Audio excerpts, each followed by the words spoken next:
Charles Manson is serving his life sentence for murder in San Quentin prison. That is where we talked with him and with Newell Emmons, author of Charles Manson in his own words. Our conversation lasted an hour and a half, during which Manson was sometimes lucid, sometimes incoherent, and frequently manipulative. From your words, as Mr. Emmons quotes them in this book, it's clear that you were guilty of murder, and yet he says in all his conversations with you, he never heard you express remorse. Have you never felt it? Remorse for what? You people have done everything in the world to me. Doesn't that give me equal right? I can do anything I want to you people at any time I want to, because that's what you've done to me. If you spit in my face and smack me in the mouth and throw me in solitary confinement for nothing, what do you think's going to happen when I get out of here? Guilty. I wouldn't do anything that I felt guilty about. You don't feel guilty at all? There's no need to feel guilty. I haven't done anything I'm ashamed of. Maybe I haven't done enough. I might be ashamed of that, for not doing enough, for not giving enough, for not being more perceptive, for not being aware enough, for not understanding, for being stupid. Maybe I should have killed 400 or 500 people, then I would have felt better.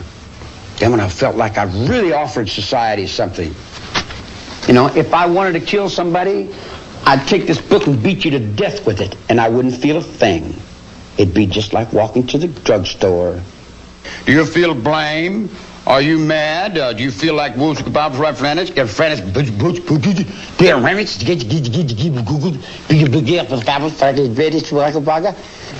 Newell Emmons is an ex-convict who first met Manson in prison in the 50s. He claims he wrote the Manson book after 7 years of conversation with Manson to show that he's no leader, no guru, but just a loser.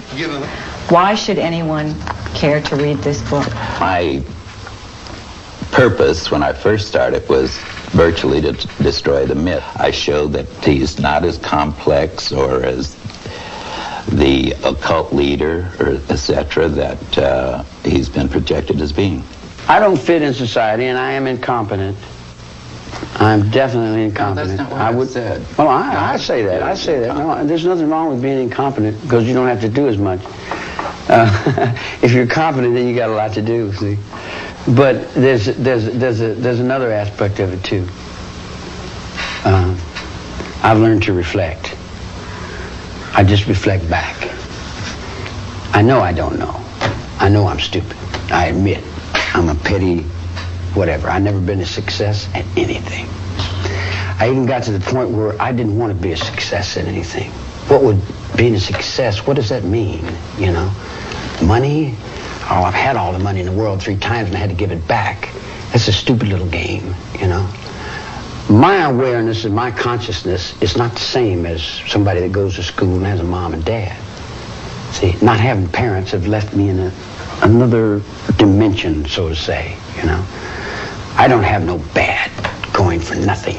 I don't judge. I hardly even think about too much. It's hard for me to remember breakfast.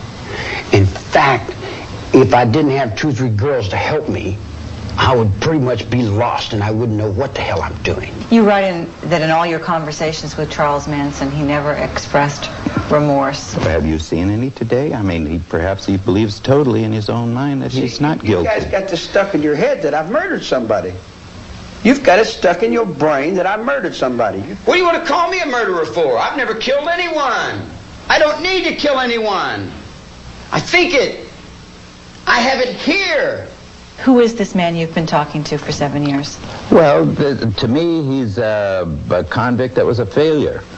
I mean, he's the person that is not capable. I mean, and I still lay it to the way the book reads. It wasn't to start cleaning the earth or anything. I mean, there was a drug burn that initiated the first one, and the black guy, the first tone of violence that surfaced anyway, and then the death of Gary Hinman. There again, it was dope related, and it just kept feeding from there, and so it had no spiritual aspects at all. It was just a bunch of guys out there, kids out there that was living, doing their own thing, and it used to be party time and play time, and then through drugs and the whole bit, well, it started getting a little bit nasty, a little bit meaner, and first thing you know, there's murders.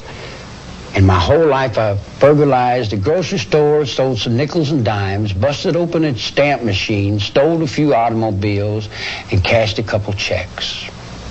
I'm a petty car thief. I've been with prostitutes and bums and winos and all my life. The street is my world. I don't pretend to go uptown and be anything fancy. I can, but I find more real in the world that I'm in than I do the tinsel. And the real world is the one I have to deal with every day, you know. Believe me, if I started murdering people, there'd be none of you left. Because my children are coming. I told you 20 years ago.